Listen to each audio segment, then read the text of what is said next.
Hi everyone, this is Donna Marie, and I just wanted to talk a bit about self-actualization and what self-actualization actually is.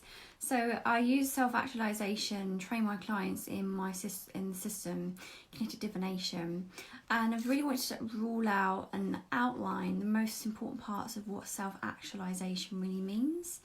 So Abraham Maslow was a psychologist that wrote about this, and he described the hierarchy of people's needs. So we have our social needs, we have like our relationships with each other, friendships, our partners, and all of that.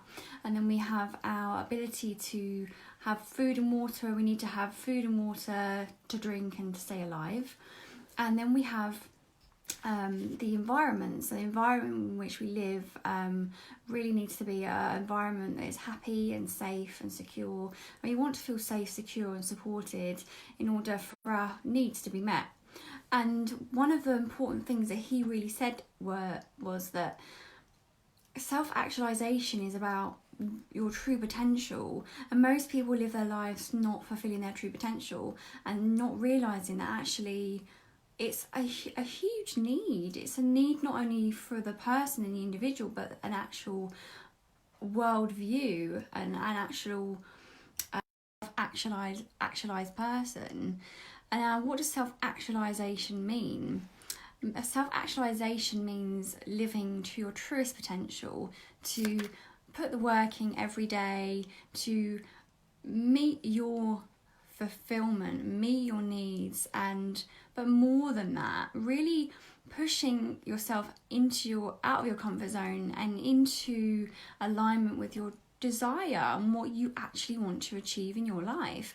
And most people, it's unfortunate and really sad that I see most people just living their life making do with the problems they have and just making do, and it just doesn't get anyone anywhere, and it didn't get me anywhere when I was over 5 years ago, when I was just really stuck in a rut. And until I self-actualized and realized that there was work to be put in, for example, I needed to let go of a lot of past stuff that was holding me back. I needed to wake up to reality. I was living in a bubble. Most people live in a bubble, and it's unfortunate because they think that that's their real life, and actually that's as far as it goes.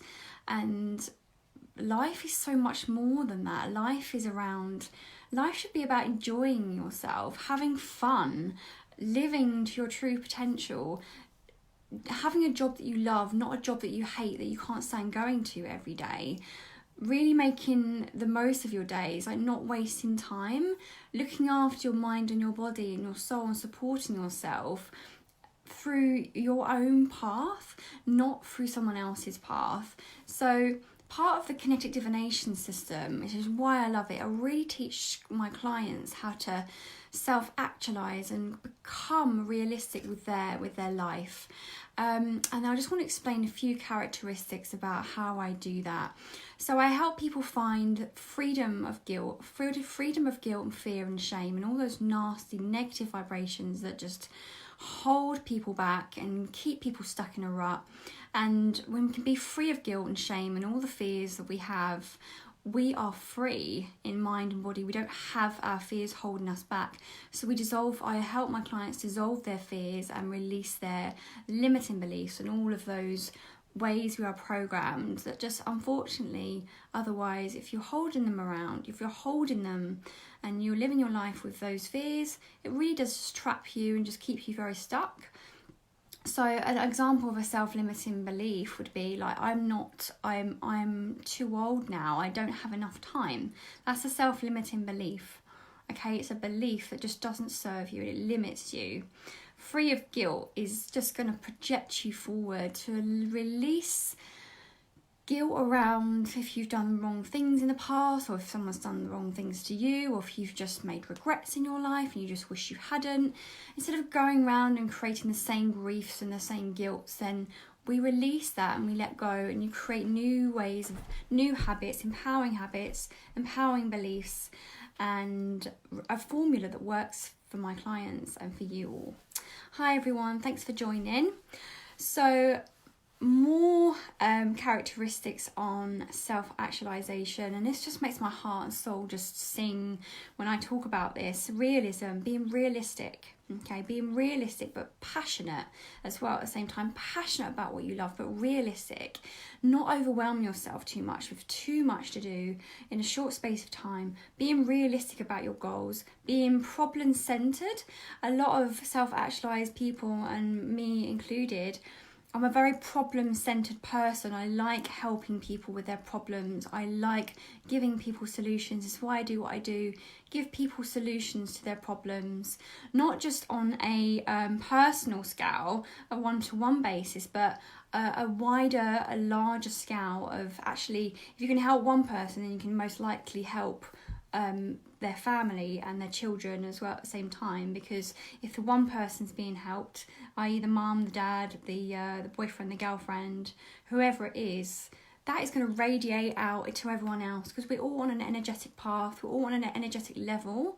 So me helping that one person has a compound effect of helping a larger scale of people. So I'm really problem focused, and I help my clients really be problem focused. Okay, they have a problem. How can you release the problem? How can you heal the problem? And then a lot of self-actualization is down to independence and the unique of identity and independence, being an independent person, not having to cling and clasp and cling on to everyone else and to beg and to change everyone else's ways of life, and to just really stand in your personal power and be the best that you can be with inspiration and belief and confidence, and speak your truth and not worry about what people think, not think in the back of your head, oh, I wonder what these people are thinking of me, and I'm wondering if my identity and my independence offends someone. It doesn't matter. It's about actually standing up to your truth and what you believe in, so you can really radiate that out to the world with confidence. And at the end of the day, if you can help a certain amount of people, then you've done something incredible and something amazing. So independence, not having to cling, not having to grasp to people or situations or things, like materialistic things. When you grasp things, it just traps you in more misery, because when that thing's gone, which isn't always permanently yours anyway, it eventually goes, you have a lack of the whole time. Rather than just not clinging to things, you're more likely to flow through life easier. So hopefully that makes sense. And then self-actualization really encourages and promotes the individual to have a sense of humour, to have a philosophical sense of humour. So I laugh at myself when I get mistakes, or I do things wrong, or if I'm teaching a class and for example, I teach yoga and I get the wrong arm or get the wrong leg, and I laugh because it's, no one's perfect. There's no such thing as perfect. And to be able to self-actualize, you should have the confidence to be able to just laugh at yourself when you've done something wrong, and not be trembling in fear and shaking and being really trapped in your own body.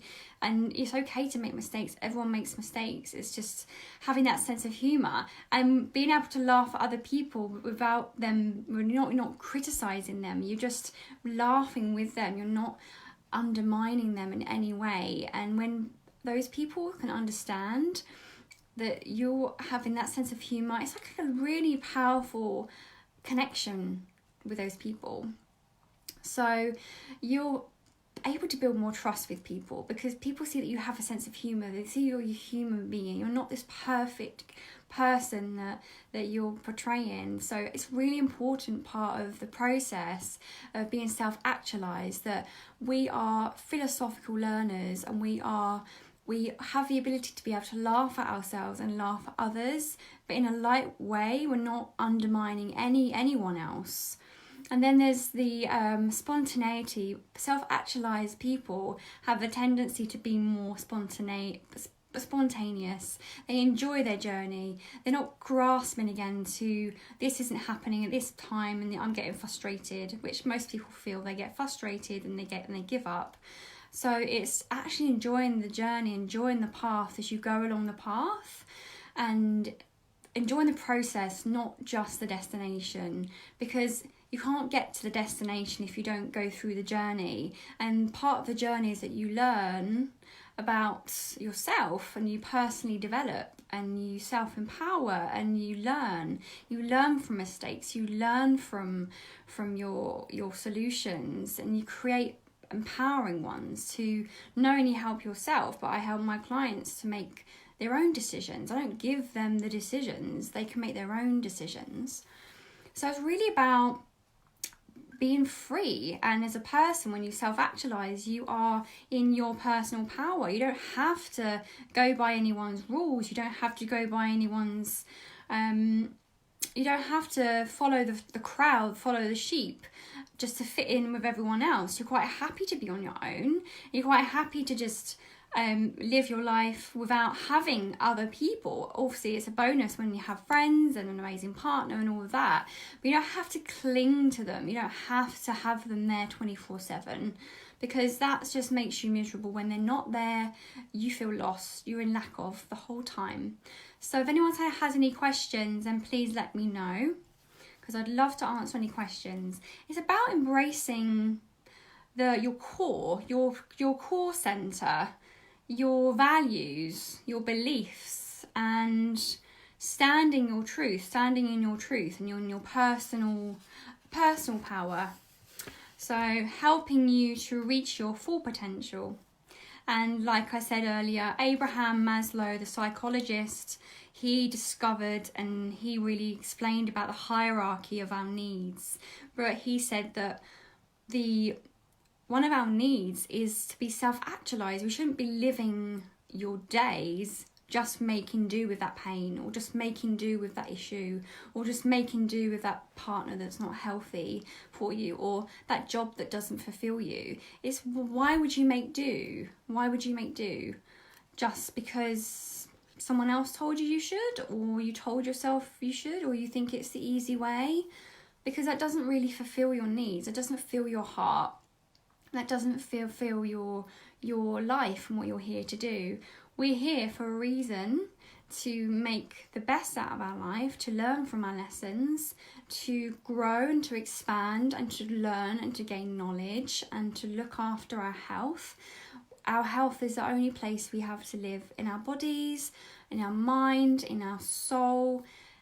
We really should be putting our health first. Our mindset comes first. Every day our mindset really should be the first thing that we look at when we get up in the morning. And I get up in the morning still, and I wake up with some anxieties in the day, in the morning, and I realise and I work it out, and I work through it, and I look at it and I think, right, okay, was there a lesson here, or is there something that needs to be looked at? I don't push it away, I don't numb it away, I don't ignore it. Really must look at it and actually work through the reason that emotion's coming up as well. So it's about acknowledging emotions, acknowledging how you're feeling, and self-realising. Okay, if anyone has any questions, please let me know.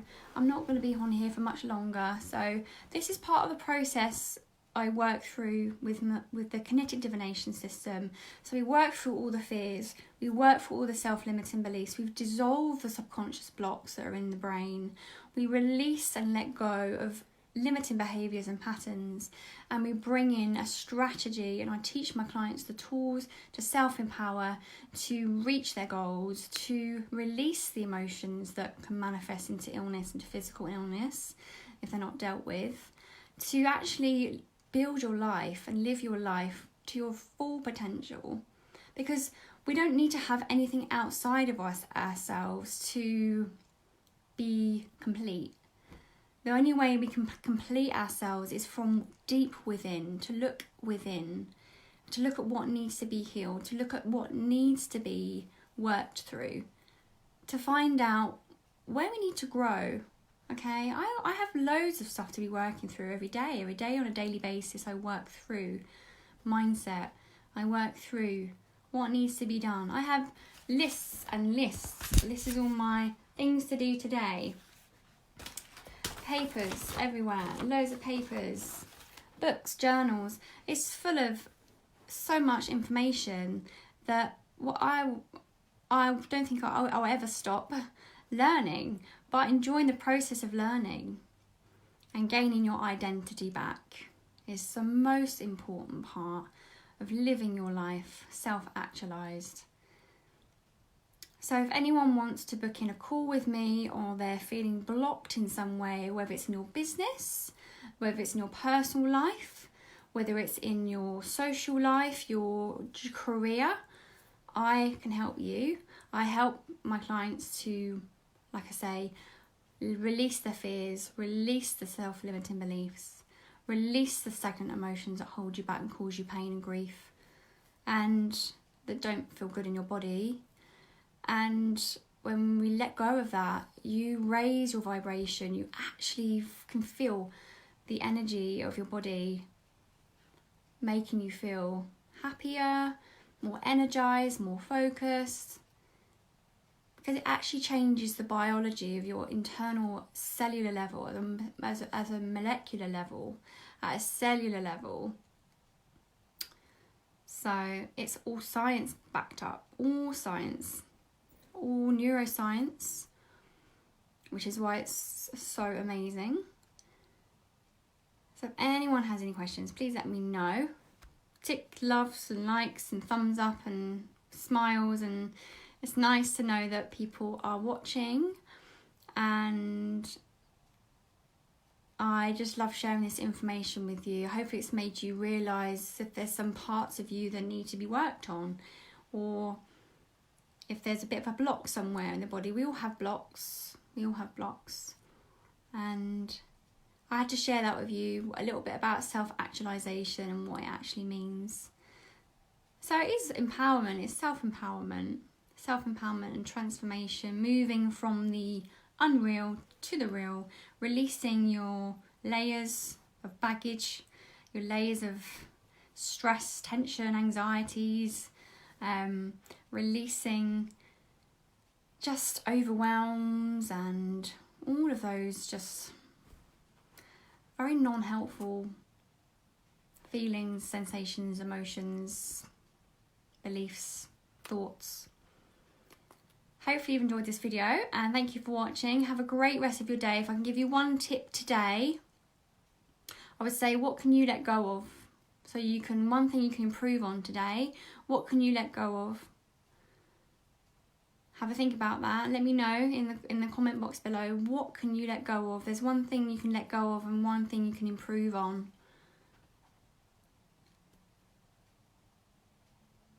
I think I'll tell you and share one of my tips that I'm going to give for you. One of my things I want to improve on is time management, because I have so much to do and so much to get through. So I'm working through time management. So I'm letting go of the millions of tasks I have to do, and just working through individual, about 3 big tasks a day, and then getting those done. So I would love to know what yours are as well. Got John, Helen, Rebecca, Roberta, Liz and Tony.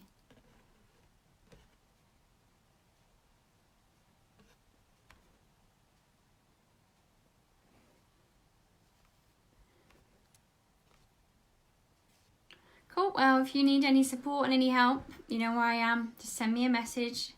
And thanks for watching. Have a great rest of your day. Bye for now.